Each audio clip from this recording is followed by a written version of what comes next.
we will see a horrible loss of human life. Probably 300 to 400,000 in the first week, civilian and military, probably over 2 million by the time 3 weeks is up.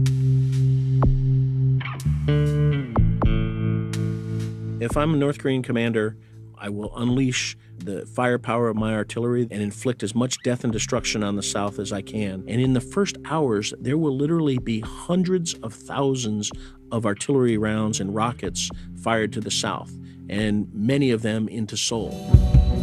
With their reserve forces of some 6 million, I think they're the fourth largest army in the world. The scenarios that could lead to war is when Kim Jong-un believes he is threatened. And this can be an external threat by a preemptive strike from the United States, by a miscalculation of alliance military moves where he thinks the regime is subject to extreme threat.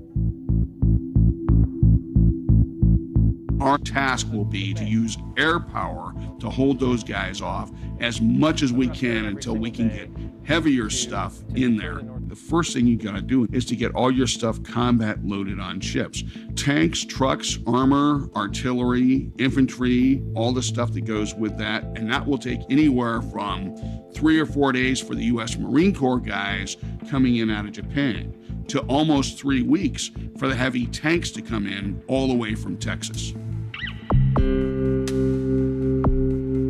North Koreans have about 2 to 3 weeks of stocks, ammunition, food, fuel, etc., to fight a war. That's all they got. So their war plan has to include accomplishing all of the goals that they have within that short time frame, because after that, they're living off the land. As the war starts to go bad for them, most units will start to collapse. Once their army starts to collapse, it's going to be a very, very rapid de-escalation of conflict.